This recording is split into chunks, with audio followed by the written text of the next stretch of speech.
Long before the Dreamtime, in the mid-Triassic, 240 to 245 million years ago, a large river system carrying vast quantities of sand flowed on the edge of Gondwana when Sydney was located beyond the polar circle. It was the time just at the beginning of the dinosaurs, although we have little evidence of them in Sydney rocks, and only 7 million years earlier, the Great Permian extinction had wiped out about 80% of all living genera. With the loss of vegetation cover, erosion increased, and large volumes of gravel were deposited on top of the former coal swamps that outcrop at Newcastle, Lithgow and Wollongong. As new plant communities expanded, sand carried in braided streams replaced the gravels, and these in turn eventually gave way to quieter systems carrying mostly mud that is now seen as the shales in Western Sydney. That deposit of sand became the Hawkesbury Sandstone, a sedimentary rock unit with a maximum thickness of 275 metres.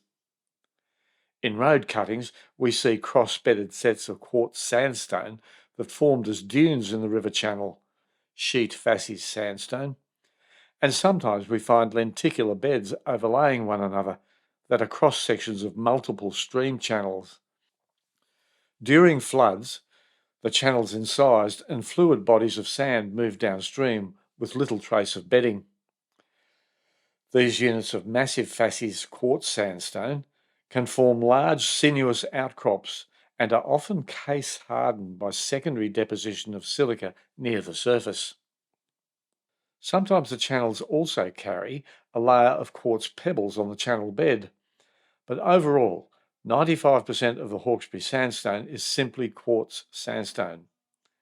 In the Triassic River, the sand grains were well rounded, but today most hand specimens sparkle in the sun because secondary silica has deposited as crystal overgrowths on the rounded grains. The first person to describe this characteristic of what he called the Sydney Sandstone was Charles Darwin. When floods extended beyond the channel, thin layers of clay accumulated on the floodplain and in billabongs. This later changed to shale. Sand bed rivers are not conducive to preserving fossils, but the thicker shales trapped aquatic fauna and plant remains in drying pools. From one such bed at Beacon Hill in the early 20th century, 28 genera of fish were recovered, along with plant fragments and a rich insect fauna that included bugs, beetles, grasshoppers, cockroaches, and ancestral butterflies. These life forms represented the local biota 10 million years after the Great Permian extinction, which marked the end of the swamps that formed the coal deposits exposed at Wollongong, Lithgow and Newcastle, and which lie 800 to 1,000 metres below Sydney. Each of these different rock types influenced the shape of today's landscape and have weathered to form different soils, which carry different types of vegetation. Over millions of years, with gentle uplift and erosion, the basin was transformed into the rugged landscape on which much of the city has been built. And this is the story of Muogamarra Nature Reserve, 36 kilometres north of the city. Good morning, welcome to Muogamarra. This is a training walk combining the Pete's guided walk with a talk on geological aspects of parts of Muogamarra. In addition to the sandstones, Muogamarra has 3 lots of igneous rock. 2 erupted as circular volcanic necks or diatremes filled with volcanic breccia, and the third is an extensive basaltic dike that runs at least from Bar Island into Ku-ring-gai Chase and may connect with a large dike at Barrenjoey. These are all of Jurassic age. The dike may have come first, followed by explosive volcanoes that erupted many kilometres up through the crust in clouds of steam and ash onto a landscape that has since disappeared. Come into a moist, shady gully with much taller vegetation. We've got coachwood up on the high side and far in the distance lots of Christmas bush. Otherwise it's pretty much the same, and on the downside big patches of garnia and fern and grass trees, broadleaf grass trees. The gully is very distinctive and deep, running straight across the road like this, and if we look in the road cut we should be able to find evidence of it being on the dike. Scratch down into the muck and we've got lovely white clay. Just heave a bit out of the face there. The Muogamarra dike is revealed by the vegetation and a smooth plastic clay in a gully line near Lloyd's Trig station. The dike is a vertical sheet of basalt, about 8 to 10 metres wide, which probably fed volcanoes on the Jurassic land surface. There are dozens of these across Sydney, of several different ages, but they're hard to find except where they intersect coastal cliffs, or where they can be seen as lines on air photos for a few years after bushfires. As for diatremes, there are about 200 of these roughly circular vents in the Sydney Basin that created shallow craters at the surface that flooded to form circular lakes called maars, similar to more recent examples in Victoria. No trace of the Jurassic landscape remains. The vents are filled with broken rock of all the materials that pass through which, welded together as volcanic breccia, contain Permian marine fossils from the coal measures more than 1,000 metres below today's landscape, plus rounded clasts of coarse igneous rocks lifted up from the Earth's mantle. After erupting into the sky and spreading ash, the vents collapsed into themselves, bringing Jurassic sediments and broken logs down into the breccia mix. Over millions of years, erosion processes carved out the vent more rapidly than the surrounding sandstone, and although today's landscape looks like a crater and is named Pete's Crater, it is actually an erosional landform, and the real crater of Jurassic age has long vanished. Around 100 million years ago, the crust along the coast began to uplift and stretch as the Tasman Sea opened and Australia separated from ancient New Zealand. This tectonic movement fractured the brittle rocks, leaving a legacy of small displacement faults, gentle folds parallel to the coast, and rectangular patterns of joint fractures. All these structural features underlie today's topography and drainage patterns.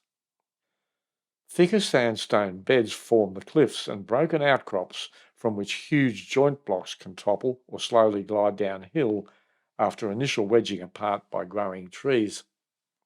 The most recent geological event was the late Pleistocene fall in sea level to minus 120 metres, which changed the coastline all around the continent, leaving today's estuaries as deeper river valleys and connecting Tasmania, Australia, and Papua New Guinea as a single landmass. When the last glacial stage warmed around 20,000 years ago, sea level rose quickly to near its present level, and the coastal river valleys drowned. Aboriginal people would have experienced this phase of rapid sea level rise, and it continues today as a result of greenhouse warming and climate change. This view down the Hawkesbury River, past the bridges and Spectacle Island, would have been completely different only 500 generations ago. Not only was the landscape different, but so too was the vegetation, because the average temperature was about 6 degrees centigrade lower, and the fire regime would have been different as well. Gentler benches on the hillsides are often underlain by a shale bed that weathers to a clay soil, with a sandy topsoil blanket that slowly moves down slope under normal erosion. Deeper soil and better water holding capacity generally mean denser and taller vegetation. Igneous rocks weather to clay subsoils and also have a sandy surface layer. An important part of this story is the degree of soil mixing that occurs through organisms such as ant, worms, birds and termites. All churn the surface, placing mineral soil on top of the leaf litter to form a biomantle, and this allows rainwash processes to remove clay yet retain sand. There's another little puzzle. People look at these and say fossil worm burrows. I hate to disabuse them. They are fossil, but they're not very old, and they were made by termites. When the rock was in the soil and moist, the termites just burrow through it indiscriminately leave the galleries behind. And now the rock's been exposed and it looks as if it's been there part of the Triassic sequence, but it's actually only a few hundreds or a few thousands of years old. Adjacent to the streamlines, bodies of washed sand can accumulate in terraces, which carry yet another vegetation community, which includes old man banksia, Christmas bush, smooth bark angophora, and red bloodwood. This plant association is involved in leaching iron oxides from the surface layers into the subsoil to form cemented layers, or pans, that form a special soil profile known as a podzol. Podzols are widespread in the deep sand of coastal dune fields, but in this sandstone country they are of limited extent. Iron oxides are quite mobile in the soil and rock of the Sydney region. Not only can you see it in podzol pans, but also in places on the sandstone hill slopes where shallow soil is saturated with water that discharges as ephemeral seepage at low points in the streamline. The saturated soil may carry garnia, coral fern, button grass, and rushes to form a hanging swamp. The water carries iron oxides metabolized by bacteria that leave red-brown stains on rock faces and small stalactites under overhangs. The most spectacular examples of iron oxide movement and cementation are the concentric coloured bands seen on sandstone faces and the indurated basin and ridge forms that are found on sandstone platforms. These used to be called Liesegang rings, but that presumed mechanism is wrong, and they are better referred to as ferruginous bands. Rock outcrops have a number of distinctive features that are not connected to the geological structure, but relate to the rock type. The most striking are rock caverns and honeycomb weathering patterns that are found most often in sheet facies sandstone. Shallow rock caverns are fretted out of cliff faces when the case-hardened surface of a sandstone outcrop is breached. The inside walls often exhibit cellular patterns of honeycomb weathering, which appears to have several causes. Clay expansion and or salt crystallization is likely, and some concentration of iron oxides or silica seems to cement the ridges. These sites may be occupied by small marsupials such as Antechinus, and their movement may brush off loose sand grains. A long list of possibilities and a cry for more research. On many rock platforms of massive sandstone, patterns of regular tessellations are found that are not formed by rock jointing or by shrinkage. The surface cracking only extends about 20 centimetres into the rock mass. Though three-dimensional columnar jointing does occur in sandstone exposed to the metamorphic effects of igneous intrusions, tessellations are actually quite different. These patterns are not shrinkage cracks that may have been formed by desiccation or ground freezing, but are better explained as expansion cracks that have resulted from stress relief in thick bodies of homogeneous sandstone as it has been unloaded. Another subtle landform found on the rock platforms are solution weathering features like solution pans, eroded pits, and cairn-like fluting patterns. Caused by solution of silica cements in the rock surface, these are very like their better-known equivalents as found in limestone terrain. Vegetation patterns across the rock platforms range from algae films, lichens, moss, and then patches of higher plants forming vegetation islands. This sequence was first described as the primary plant succession on bare rock by Ilma Pigeon in 1938. The moss mats are dynamic, advancing and retreating with seasonal conditions. And vegetation islands more distant from the outcrop margin do not burn as often as the adjacent bush, and can so preserve rare and unusual plants. We would interpret the pattern differently today, but her observations were valid.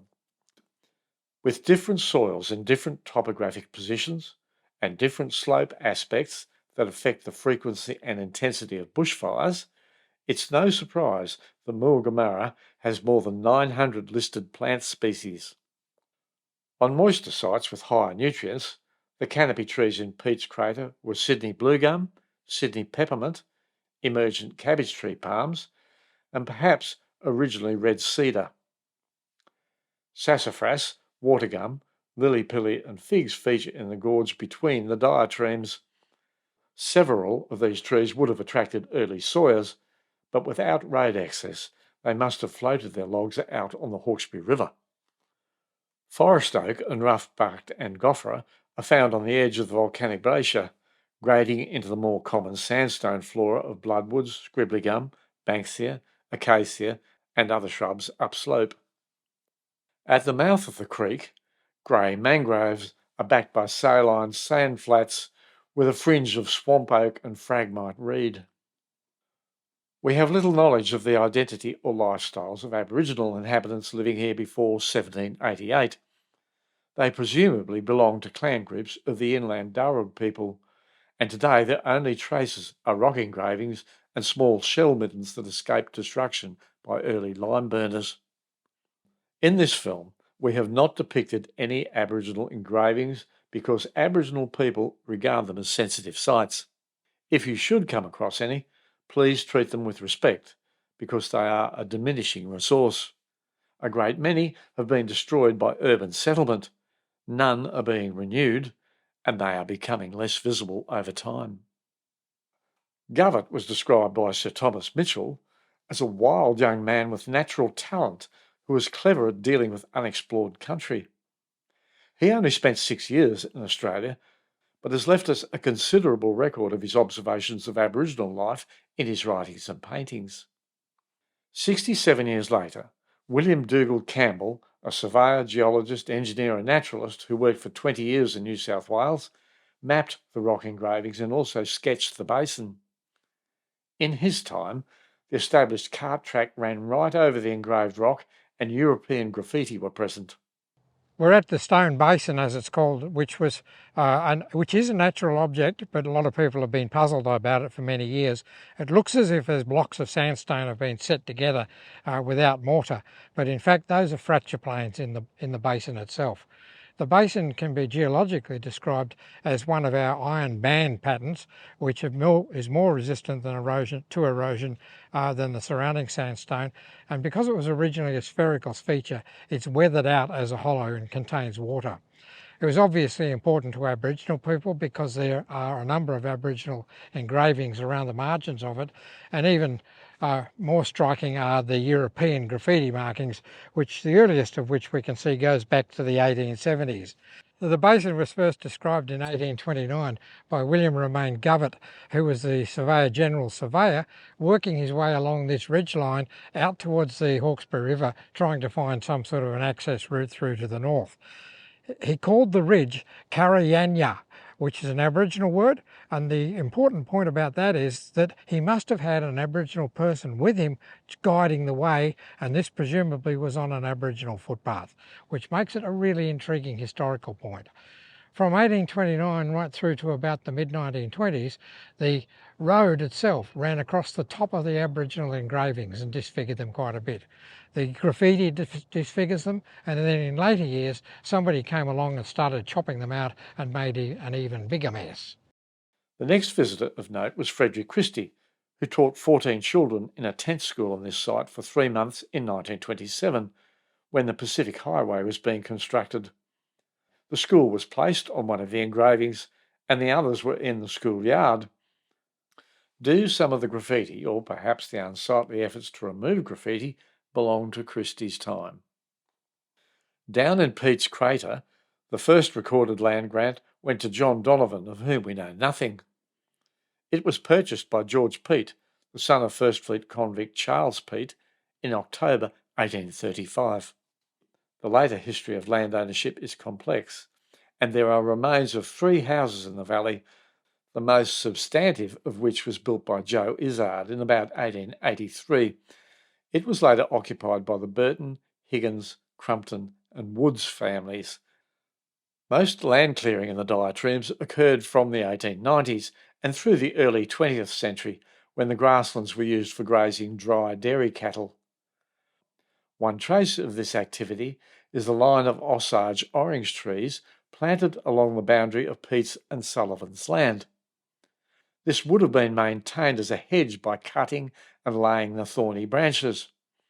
Although an exotic tree in a nature reserve, the hedge is listed as a heritage feature. St John's Road, the main road into the crater, was constructed by hand in the 1870s and did not involve convict road gangs. Stone embankments, stone culverts, and an original pavement surface of carefully graded rocks can still be seen. We owe today's nature reserve to the foresight of a chartered engineer, John Duncan Tipper, a keen conservationist who leased 250 hectares of Crown land to establish a private sanctuary to preserve native bushland in 1934. Tipper slowly developed his sanctuary by constructing walks, moving native plants around to better display them, managing fire, fighting off quarry proposals, and he even entertained state governors on site, as well as a steady stream of picnickers. Tipper's management included a limited public access policy, and he frequently expanded the area under lease. The diatremes, which are now the most significant geological sites in the reserve, were added in 1955 when that land was resumed for the County of Cumberland Greenbelt, and in 1969 Tipper's Sanctuary was combined with the Hallstrom Faunal Reserve to form the present nature reserve of 2,274 hectares, which is now managed by the National Parks and Wildlife Service of New South Wales. Tipper held different perspectives and ecological understanding than we do today, and his values were reflected in his management. In his time, however, he was a conservation pioneer, and his efforts should be acknowledged. As a nature reserve, Muogamarra is different from a national park in that its primary purpose is as a reference site for conservation, education, and scientific research. School groups use it frequently, but public access to the reserve is still limited, except for a 6-week slot in spring when volunteers from Chase Alive provide guided walks. Booking is essential, and you need to be quick. As volunteers with Chase Alive, we hope that you found this film helpful, and thank you for supporting the values of the reserve into the future.